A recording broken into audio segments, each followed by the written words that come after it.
Assalamualaikum warahmatullahi wabarakatuh. Perkenalkan nama saya Salsabila Duljana dari kelas MJ 402 dengan prodi Manajemen PJJ S1, NIM 240201010131. Di sini saya akan mempresentasikan sesi 2 yaitu lingkungan kerja dan sesi 5 salah Cir.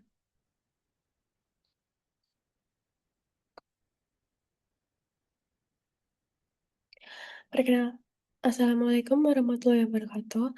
Perkenalkan nama saya Salsabila Duljana dari kelas MJ 402, jurusan Manajemen PJJ S1 dengan NIM 2401010131. Di sini saya akan mempresentasikan tentang sesi 2 yaitu lingkungan kerja dan sesi 5 konflik dalam perusahaan. Dengan strategi menciptakan suasana kerja kondusif dan pengelolaan dinamika perselisihan dalam organisasi. Bagian 1, lingkungan kerja.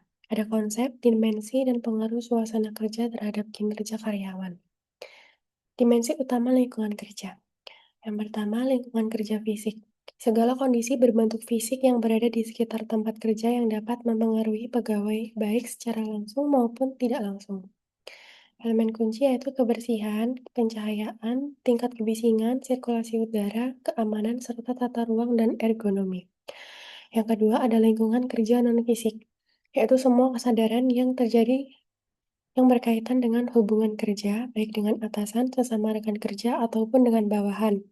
Elemen kuncinya yaitu komunikasi terbuka, dukungan sosial, keadilan organisasional, struktur kepemimpinan, dan budaya kerja. Faktor lingkungan kondusif yaitu ada fasilitas modern, yaitu ketersediaan alat kerja yang layak, teknologi memadai, dan fasilitas pendukung operasional yang mengurangi hambatan tugas harian. Ada budaya inklusif, yaitu lingkungan yang saling menghargai perbedaan pendapat, memberikan keadilan, dan mendorong partisipasi aktif seluruh staf. Ada komunikasi efektif, yaitu arus informasi yang jelas antar divisi, saluran aspirasi yang transparan, dan umpan balik konstruktif dari manajemen. Lalu dampak lingkungan positif, yaitu yang pertama meningkatkan produktivitas, lingkungan kerja yang sehat dan kondusif memicu motivasi internal karyawan untuk memberikan performa terbaik dalam bekerja. Selain menurunkan tingkat stres, suasana yang mendukung secara signifikan memperkecil angka absenteeism dan tingkat perputaran karyawan atau turnover rate. Bagian 2 yaitu konflik perusahaan yang mencakup memahami akar penyebab, jenis, dan dampak konflik organisasi. Sumber utamanya yaitu perbedaan nilai dan tujuan, yaitu ketidaksesuaian prioritas antar divisi atau persepsi individu terhadap target perusahaan. Lalu miskomunikasi, yaitu hambatan aliran informasi, pesan tidak jelas, atau salah penafsiran instruksi kerja. Lalu perebutan sumber daya, yaitu persaingan memperoleh anggaran, peralatan, atau dukungan staf yang terbatas. Lalu yang terakhir ada ambiguitas peran, yaitu ketidakjelasan pembagian wewenang, batas, tanggung jawab, dan standar evaluasi kerja. Dampak pengelolaan konflik yaitu kepuasan kerja tim sekitar 85%, efektivitas kolaborasi ada 78%, retensi karyawan 70%, dan tingkat stres kerja menjadi 35%. Konflik yang dikelola secara fungsional mampu meningkatkan kepuasan kerja dan kolaborasi, serta menekan tingkat stres karyawan secara nyata. Tahapan perkembangan konflik. Yang pertama, potensial. Adanya potensi pemicu seperti miskomunikasi atau perebutan sumber daya. Lalu ada persepsi, pihak yang terlibat mulai menyadari atau merasakan adanya perselisihan. Lalu ada perilaku, konflik muncul dalam bentuk reaktif, argumen terbuka, atau resisten.